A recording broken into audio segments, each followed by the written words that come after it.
자녀들아, 주 안에서 너희 부모에게 순종하라. 이것이 옳으니라. 내 아버지와 어머니를 공경하라. 이것은 약속이 있는 첫 계명이니 이로써 내가 잘 되고 땅에서 장수하리라. 또 아비들아, 너희 자녀를 노엽게 하지 말고 오직 주의 교훈과 훈계로 양육하라. 내일이 어린이날이고 오늘이 어린이 주일입니다. 여러분들은 어린이날에 여러분 자녀들에게 혹은 손자, 손녀들에게 무슨 선물을 준비하고 계십니까? 선물보다 더 중요한 게 있지 않을까요? 오늘 저는 그 얘기를 하려고 합니다. 예수를 잘 믿는 사람에게 소원이 무엇냐 하면 우리 아이가 믿음 안에서 잘 자라서 나중에 우리 교회와 사회에 귀하게 쓰임받았으면 하는 게 소원입니다. 어떻게 하면 그렇게 신앙교육을 잘할 수 있을까? 가정의 달과 어린이 주일을 맞아서 하나님이 주신 선물인 자녀를 어떻게 양육할까 하는 데 대해서 말씀을 성경에서 찾아드리겠습니다. 시편 127편 3절 말씀 보면 자식은 여호와의 주신 기업이요 태의 열매는 그의 상급이라 하고 말씀했습니다. 자식은 내가 낳았으니까 내 자식이다, 내 마음대로 길러도 된다, 이런 것이 아니라 하나님께서 주신 선물이고 또 내가 맡아서 양육할 뿐이지 주인은 여전히 하나님이시기 때문에 어릴 때부터 그 아이에게 주인이 누구신가, 하나님을 경외하도록 가르쳐야 된다, 그런 말씀을 성경은 계속 가르치고 있습니다.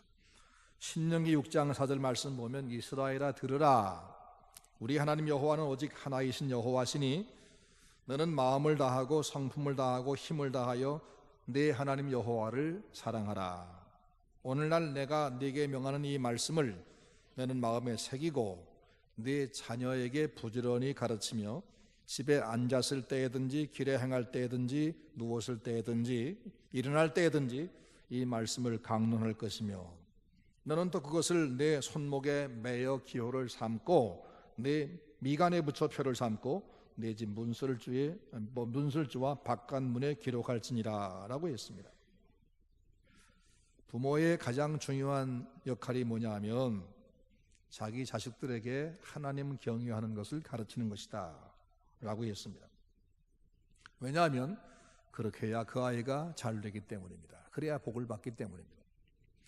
우리나라의 피아니스트인 서혜경 교수가 얼마나 훌륭한 사람인가를 미국 카네기 홀이 인정해 주기를 세계 3대 피아니스트다 그랬습니다. 그분이 어린 나이에 미국에 유학을 가는데 낯설고 물서른 땅에서 굉장히 어렵고 힘들었답니다. 그런데 그 모든 역경을 극복하고 성공적인 유학 생활을 하고 돌아온 원동력이 뭐냐 하면 어머니의 전화였답니다. 어머니가 매 주일 오후만 되면 어김없이 전화를 걸어옵니다. 그리고 똑같은 질문을 합니다.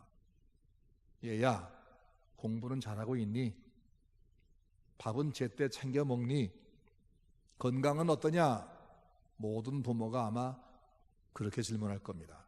그런데 그 어머니는 그런 질문을 하지 않고 대신에 혜경아, 오늘 너 교회 가서 예배 드렸느냐? 오늘 교회 봉사 제대로 했느냐? 이 질문을 했답니다. 어머니는 사랑하는 딸의 육신의 안부보다 영의 안부를 먼저 물었습니다. 그래서 그 딸이 항상 하나님을 바라보게 만들었습니다. 그 어머니 때문에 서혜경 씨는 유학생활 동안 한 번도 예배를 게을리한 적이 없답니다. 그리고 그러면서 그의 신앙을 지키고 생활을 항상 바르게 했다는 겁니다. 그러면서 어려울 때마다 하나님이 나와 함께 계신다, 이 믿음을 가지고 승리했답니다. 잠언 22장 6절 말씀 보니까 마땅히 행할 길을 아이에게 가르치라, 그리하면 늙어도 그것을 떠나지 아니하리라 그랬습니다. 아이들이 다 자라서 제 틀이 만들어지기 전에 어릴 때 신앙으로 가르쳐서 그 아이의 틀이 신앙 안에서 만들어지게 해야 된다는 말씀이죠. 여러분 가정도 그렇게 되기를 주의 이름으로 축원합니다. 오늘 본문 말씀 보면 우리가 어떻게 자녀를 양육할까 하는 구체적인 지침이 나옵니다. 먼저 1절 말씀 보면 자녀들아 주 안에서 너희 부모에게 순종하라 이것이 옳으니라. 내 아버지와 어머니를 공경하라 이것은 약속이 있는 첫 계명이니 라고 했습니다. 자녀는 자기 부모에게 순종과 공경을 해야 된다 그랬습니다. 순종은 밖으로 나타나는 행동이고 공경은 안으로 가지고 있는 마음의 자세입니다. 하나님을 믿는다고 하면서도 행함이 없으면 그 믿음은 죽은 것이라고 했듯이 속으로 부모를 공경하는 마음을 가지고 있다 할지라도 순종하는 행동이 없다면 그것은 의미가 없는 겁니다. 또 마음속에 공경하는 마음을 갖지 아니하고 겉으로만 순종한다 해도 그것은 남들에게 보이는 외식에 불과합니다. 그러니까 속으로 공경의 마음을 가지고 겉으로 순종을 해야 옳은 겁니다. 그런데 부모를 공경하고 순종하는 것은 자녀가 해야 될 일이고 이 자녀에게 부탁한 말씀처럼 보이지만 사실은 부모에게 한 말씀입니다. 부모에게 한 말씀. 왜냐하면 자식이 자동적으로 부모 공경과 순종하게 되는 것이 아니라 부모가 힘들여서 양육해야만 가능한 열매인 겁니다. 우리 인생은 모두가 다 아담의 후손입니다. 그래서 우리는 죄인입니다. 날 때부터 죄를 가지고 태어납니다. 오늘 아이들이 유아세례 받은 것은 우리 아이가 죄인입니다. 타고난 죄가 있습니다. 그걸 씻어주세요. 그리고 이 아이에게 평생의 하나님의 보호와 인도가 필요합니다. 왜? 죄인이기 때문에 삐뚤어져서 하나님의 보호와 인도 없이는 자꾸 곁길로 가게 되어 있기 때문에 하나님께 맡깁니다. 그런 의미입니다. 부모가 자녀에게 순종과 공경을 힘들여서 가르치지 아니하면 저절로 순종하거나 공경할 자식은 아무도 없습니다. 그래서 부모는 자녀에게 순종과 공경을 강력하게 끊임없이 가르쳐야 하는 겁니다. 저는 감을 좋아하는데 단감을 먹고는 너무 맛있어서 요 감 내가 심어서 따먹겠다 하고 감 씨를 발라서 심으면 5년 뒤에 그 감나무에서 열매가 열릴 때 내가 먹었던 그 단감이 열릴 것 같습니까? 농사에 든 분들 아시죠? 절대로 그렇지 않습니다. 뜰고 작고 못난 감이 열립니다. 원래 그 종자가 나오는 겁니다. 사과도 마찬가지입니다. 아무리 맛있는 신품종 사과를 먹고 그 씨를 발라 심어도 5년 뒤에 7년 뒤에 열리는 열매를 따보면 그렇게 굵지도 않고 그렇게 맛있지도 않고 맛이 없는 딱딱한 사과가 열립니다. 똘사과입니다. 왜 그런지 아십니까? 본래 사과나무는 그런 종자였습니다. 찰스 다윈은 시간이 지남에 따라 우연히 종이 변화되어서 점점 나은 것으로 변했다고 하는데 그것은 새빨간 거짓말입니다. 농사하는 사람들은 다 압니다. 새로운 가지를 붙여서 신품종으로 개량해서 놓지 않으면 소용없고 개량된 나무도 씨는 다시 원품종으로 돌아갑니다. 그래서 늘 새로 접붙여 새나무를 만들어야 하는 겁니다. 인간이 그렇습니다. 타고날 때 죄인입니다. 그래서 인간은 가만히 두면 자동적으로 훌륭한 사람 되는 것이 아닙니다. 죄를 단속하고 옳은 것을 가르쳐서 바로잡아 그 품종을 하나님의 말씀으로 바꿔줘야 하는 겁니다. 그래서 여기 말씀 보니까 주 안에서 가르치라고 했습니다. 주 안에서란 말은 하나님의 말씀을 가지고 하나님의 은혜 안에서 그런 말입니다. 주 안에서란 말은 주님의 명령을 받들어 그런 말입니다. 부모가 자기 권위를 가지고 자기 방식으로 하란 말이 아니고 하나님의 말씀으로 하나님의 대리자의 자격으로 하나님 앞에서 하라 그 말입니다. 부모를 잘 공경하는 사람은 그 부모를 주신 하나님을 공경하는 기본이 돼 있을 때 가능합니다. 따라서 부모는 자기의 권위로 아이를 양육할 것이 아니라 내가 너를 가르쳤지만 내가 너를 낳았지만 하나님께서 너를 낳게 하신 하나님 나에게 맡기신 나는 하나님의 종이고 너는 하나님의 선물이야 이렇게 가르치라 그 말입니다. 구약의 잠언 전도서를 보면은 어떻게 지혜롭게 살 것인가를 가르치는 내용이 많은데 특히 가정과 비교하는 내용들이 많습니다. 특히 내 아들아 그런 표현이 많은데 매우 가정적인 표현이죠. 내 아들아 하면서 계속 훈계합니다. 잠언은 부모를 공경하지 않고 순종하지 않는 자식이 많다 그렇게 묘사합니다. 아비를 저주하며 어미를 축복하지 않는 무리가 있느니라. 스스로 깨끗한 자로 여기면서도 자기 더러운 것을 씻지 아니하는 무리가 있느니라. 잠언 30장 11절 이하의 말씀입니다. 이들이 특징이 뭐냐? 제 부모를 공경하지 않는 자들의 특징은 자기가 스스로 잘났다 그렇게 한다는 겁니다. 내 힘으로 얼마든 살 수 있다 하면서 부모를 무시한다는 겁니다. 이게 바로 부모를 공경하지 않는 사람들의 특징입니다. 이들이 왜 그러냐? 죄된 본성을 따라서 그냥 자랐기 때문입니다. 그래서 결국 타락의 길을 가다가 멸망할 뿐입니다. 부모의 말을 공경하지 않고 거역한 자를 어떻게 대할 것인가? 모세율법은 이렇게 말씀합니다. 자기 아버지나 어머니를 치는 자는 반드시 죽일지니라. 출애굽기 21장 15절. 자기 아버지나 어머니를 저주한 자는 반드시 죽일지니라. 출애굽기 21장 17절. 사람에게 완악하고 패역한 아들이 있어 그 아버지의 말이나 그 어머니의 말을 순종하지 아니하고 부모가 징계하여도 순종하지 아니하거든 그 성읍의 모든 사람들이 그를 돌로 쳐 죽일지니 이같이 하여 너희 중에서 악을 제거하라. 그리하면 온 이스라엘이 듣고 두려워하리라. 신명기 21장 18절 21절 말씀입니다. 얼마나 무서운 명령인지 모릅니다. 그런데 왜 이렇게 무시무시한 명령을 하는가? 이유가 뭐냐? 부모는 자기 생명을 낳아 길러준 세상에서 가장 고마운 분이고 자기 생명이 이 땅에 오게 한 하나님의 대리자, 하나님의 그릇인데 그런 부모를 공경하지 않고 그 부모가 일러준 하나님도 공경하지 않는 사람은 나중에 커서 뻔하다는 겁니다. 뻔하다.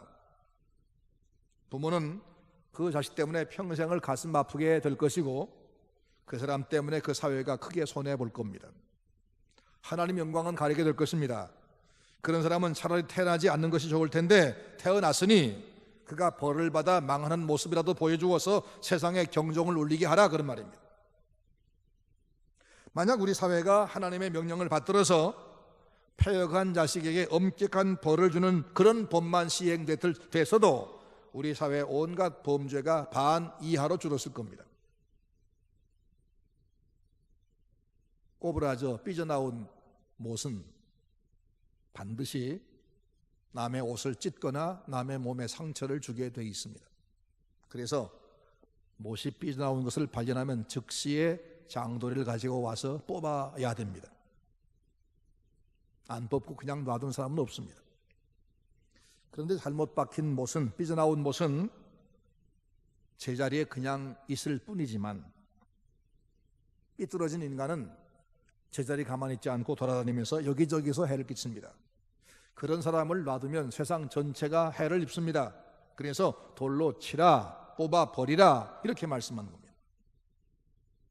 그런데 그런 삐뚤어진 사람을 어떻게 알아보느냐? 제 부모에게 공경하느냐 순종하느냐 이것을 보면 아는 겁니다.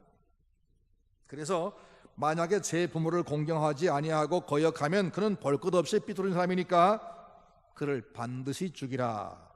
그 명령을 제3자가 한 것이 아니라 우리에게 생명을 주신 하나님, 그 아이를 낳게 하신 생명의 주인이 명령하셨습니다. 이것이 바로 율법이 가르치는 교훈입니다.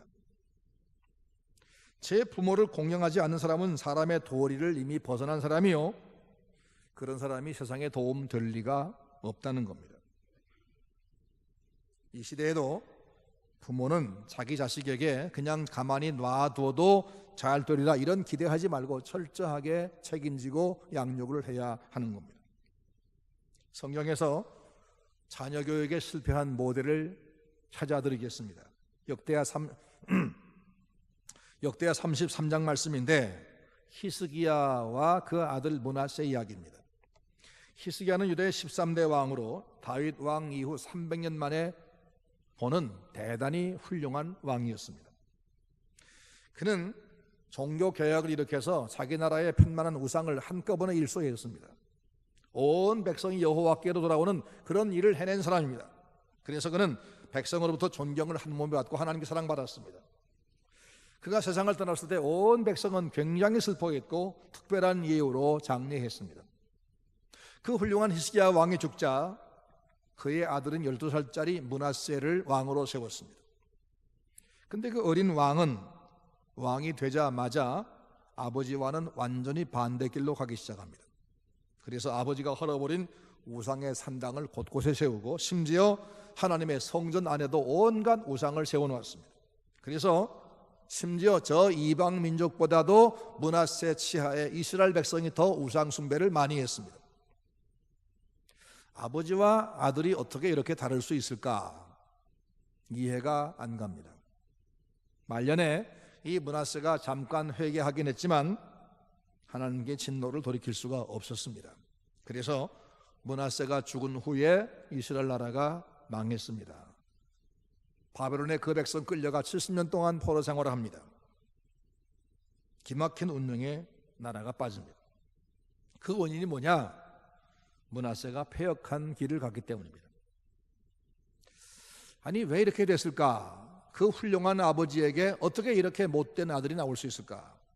아마도 그 아버지 히스기야가 내가 이렇게 하나님을 잘 섬기니까 우리 아들은 잘 본받아 따라오겠지 하고 양육을 게을리한 것 같습니다. 히스기야가 자식 교육을 최선 다하지 않은 결과로 나라가 망하고 가문이 망하고 역사에 큰 오점을 남겼습니다. 이 사건이 주는 역사 교훈, 만고불변 진리가 있습니다. 부모는 자식을 양육해야 된다. 나만 노는 것이 아니라 양육해야 된다는 겁니다. 자식은 낳았다고 다 된 것이 아닙니다. 내가 몸만 낳았지 마음 낳았나 이런 핑계를 대서 안 되는 겁니다. 믿음이 좋은 부모라고 해서 반드시 믿음 좋은 자식이 되는 게 아닙니다. 나는 신앙생활 잘하기 때문에 내가 우리 아이를 사랑하기 때문에 우리 아이는 나를 보고 내 은혜에 고마워서 따라올 거야. 이건 기대하는 이상의 열매를 얻을 수 없는, 기대하는 것처럼 열매를 얻을 수 없는 겁니다. 그런 경우 히스기야 같이 자식을 망치고 나라 망치고 하나님 영광에 먹칠하는 그런 불행을 겪을 수가 있습니다. 그런 사람 또 있습니다. 사사시대 엘리라는 사람은 자식을 잘못 길러서 역시 하나님의 영광을 욕되게 하고 자식들과 나라를 망쳤습니다. 엘리는 훌륭한 제사장이었지만 그 아들인 홈리와 비느하스는 하나님 욕되게 하고 성전 제사를 완전히 망가뜨린 참으로 방탕한 아들이었습니다. 그 아버지는 아들에게 제사장의 자리에는 물려주었지만 바른 신앙을 물려주지 못해서 망했습니다. 누구나 자기 자식은 희망적으로 보이고 착하게 보이고 세상에서 가장 귀하게 보이지만 귀하게만 생각하고 따끔하게 강력하게 양육하지 않으면 내가 기른 자식이 나와 세상의 원수가 될 수 있는 겁니다. 이번엔 신앙교육을 잘한 가정을 보겠습니다. 창세기 22장 말씀 보면 아브라함과 그 아들 이삭이 나옵니다.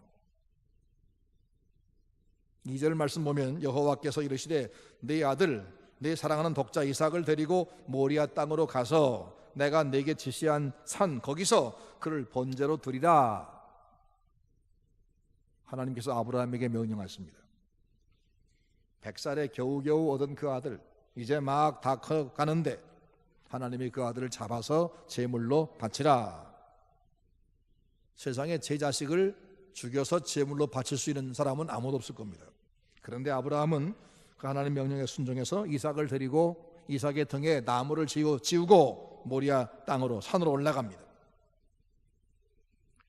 우리는 지금까지 여기서 아브라함의 신앙이 위대하다 그렇게 생각해 왔는데 가만히 보면 그 아들의 순종이 참 대단합니다.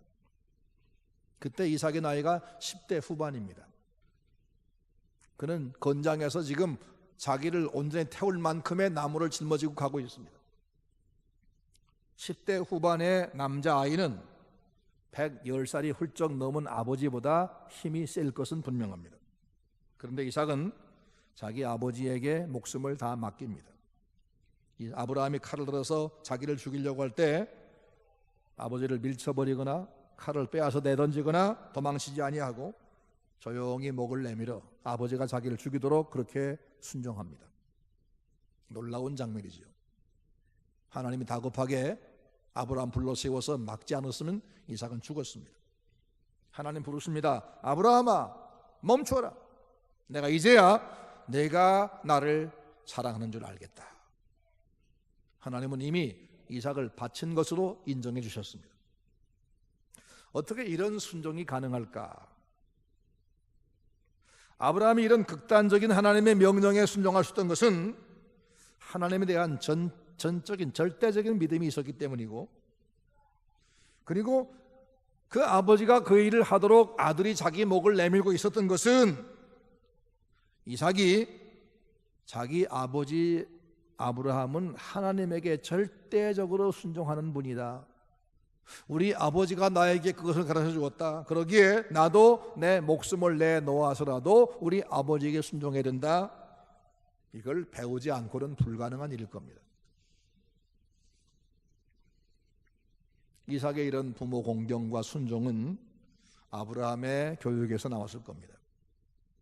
이삭은 자기 스스로 하나님께 순종하면서 자기에게 그런 삶을 가르치는 아버지를 존경했을 겁니다. 그래서 아버지가 자기를 제물로 바친다는 걸 알면서도 반항하거나 도망치지 않고 순종했습니다. 콩 심은데 콩 나고 팥 심은데 팥 난다는 말에서 중요한 말은 콩, 팥 이것이 아니라 심는다는 말이 중요합니다. 콩은 심지 않고 놔두면 100년도 그냥 콩입니다. 심어야 나오는 겁니다. 어린이주일 맞아서 히스기야의 가정처럼 신앙교육에 실패하는 가정 되지 마시고 아브라함의 가정처럼 내가 먼저 하나님 앞에 내 모든 걸 바쳐 순종할 뿐 아니라 아이가 그렇게 되도록 최선 다해서 가르치고 하나님의 말씀을 심어주어서 아이가 부모를 공경하게 되고 하나님은 공경하게 되는 그런 복된 가정 되시기를 주의 이름으로 축원합니다. 선물보다 중요한 게 그겁니다. 선물은 아이의 비율을 맞추는 거고 내 사랑을 전달하는 것뿐이지만 그것은 그렇게 큰 교육을 주지 못합니다. 하나님의 말씀으로 그 아이가 부모에게 순종하도록 하나님께 순종하도록 가르치는 노력이 필요합니다. 자, 그러면 왜 부모는 자녀에게 순종을 가르쳐야 되느냐? 바울은 본문에서 두 가지 이유를 말씀하는데 첫째는 그것이 옳기 때문이다. 네게 유익하건 말건 옳은 것은 해라. 옳은 것은 해라. 옳으니까 해라. 그런 말씀이고 둘째는 그게 하나님께 복받은 방법이니까 해라. 그렇게 말씀했어요. 자녀들아 주 안에서 너희 부모를 순종하라. 이것이 옳으니라. 옳다, 당연하다, 마땅하다, 도리다. 그런 말입니다. 더구나 이건 성경의 명령입니다. 그래서 자녀가 주 안에서 부모를 순종하는 것 이것은 곧 하나님께 순종하는 것이 됩니다. 하나님 공경이 됩니다. 그래서 하나님은 그 모습을 기뻐하시고 복을 주십니다. 복을 주십니다. 2절 말씀 보니까 내 아버지와 어머니를 공경하라. 이것은 약속 있는 첫 계명이니 라고 했어요. 약속 있다. 이 말이 무슨 말이냐? 10계명은 본래 하나님께서 모세에게 2개의 돌판에 새기셨습니다. 1에서 4까지 그리고 5에서 10까지로 분류되었을 거라고 짐작합니다. 왜냐하면 내용이 판이하게 다르기 때문이고 글자 수가 1에서 4와 5에서 10까지가 비슷하기 때문입니다. 근데 첫째 번은 하나님 공경의 방법이고 둘째 판에 새긴 것은 인간에 관한 관계 법령인데 그 인간에 관한 법령 중에 첫 번째가 5계명 내 부모를 공경하라. 그리하면 내 여호와가 내게 준 땅에서 내 생명이 길리라 라고 말씀했습니다. 내가 잘되고 란 말은 내 삶의 질이 좋아진다, 내가 성공한다 그 말이고, 또 장수한다 이 말은 내 삶의 길이가 신앙의 양이 삶의 양이 많아진다 그 말입니다. 병들고 가난하고 비참한 상태로 근근히 100살을 살다가 죽는다 그 말이 아니라 즐겁고 건강하고 행복한 가운데 하나님과 함께 장수하게 된다 그 말입니다.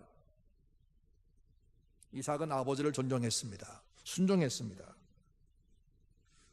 그래서 이삭이 복을 받습니다. 창세기 26장 말씀 보면 이삭이 우물을 팔 때마다 한 번도 실패한 적이 없다고 되어 있죠. 파는 쪽쪽 물이 나왔습니다. 한국은 그게 가능할 수 있지만 깊이 따라서 이스라엘은 그게 불가능한 나라인데 거기서 그렇게 됐습니다. 또 그 땅에 기근이 심했으나 이삭은 그 해에 농사하여 100배를 얻어서 거부가 됐다, 그렇게 말씀합니다. 하나님이 그에게 복을 주신 결과라고 써 있습니다. 또 그가 그렇게 복되는 것을 보고 그를 박해하던 저 아비멜렉이 그를 찾아옵니다. 나하고 앞으로 화친하자. 내가 하나님이 내게 복을 주시는 걸 내가 보았기 때문에 내가 너를 해할 수 없다는 걸 알고 너를 찾아왔다고 고백합니다. 이게 바로 부모를 공경하는, 하나님 공경한 사람의 복입니다. 또 이삭은 그 땅에 장수합니다. 창세기 35장 28절 보니까 이삭은 180살을 살았습니다. 그런데 그에 비해서 그 아버지 아브라함은 175세, 그의 아들 요셉은 110세, 야곱은 147세, 그리고 그 손자 요셉은 110세 살았습니다. 그러니까 창세기에 아브라함, 이삭, 야곱, 요셉 이 네 명을 족장이라 그러는데 그 중에 가장 장수한 이가 바로 이삭입니다. 이같이 부모를 순종하면, 부모 공경하면 땅에서 잘 되고 장수하리라, 이 약속이 있으니까 너도 하라, 그 말입니다. 하나님은 그럼 왜 이 부모 공경한 사람에게 복을 주시느냐? 이런 사람이 복을 받아야 하나님께서 이런 사람 좋아하는구나, 하나님이 이걸 기뻐하는구나, 이런 샘플을 보일 수 있기 때문이고, 그런 사람이 오래 살아야 세상이 나쁜 방향으로 가지 않기 때문입니다. 그러나 제 부모 공경하지 않고 순종하지 않는 사람은 어떻게 됩니까? 그는 잘 되지도 못하고 장수할 수가 없습니다. 왜냐하면 하나님께서 기뻐하지 않기 때문이고, 그들이 끝내 잘 되면 세상이 망하기 때문입니다. 그래서 세상은 악인이 잘 되면은 같이 보이지만 결국은 망하는 겁니다. 오늘 어린이 주일입니다. 어린이들은 우리 가정의 희망이고, 우리 교회의 희망이고, 우리 나라의 희망이죠. 그런데 그들이 진정한 희망이고 미래가 되려면 부모가 방치해서는 안 되고 하나님의 말씀으로 교회에서 잘 자라도록 그렇게 최선 다해서 양육을 해야 합니다. 우리 서문교회는 아이들 모두가, 여러분 가정과 우리 교회 아이들 모두가 하나님 말씀을 바로 배우게 하기 위해서 최선을 다하는 교회가 되시기를 바랍니다. 또 가정에서도 자녀를 하나님 섬기도록 하는 일, 그리고 부모를 하나님의 대리자로 인식하게 만드는 일을 위해서 열심히 가르치기를 바랍니다. 그래서 우리 교회에 속한 모든 가정에서 자라고 있는 우리 아이들이 내가 잘 되고 땅에서 장수하리라 한 이 약속이 다 그들에게 이루어지게 되기를 바랍니다. 선물을 뭘로 줄까 하는 것보다 오늘 말씀을 꼭 마음에 새기고 돌아가셔서 가정마다 그렇게 하셔서 우리 교회 때문에 우리 사회가, 우리 교회가 기른 아이들 때문에 우리 사회가 복을 받게 되기를 주의 이름으로 축원합니다.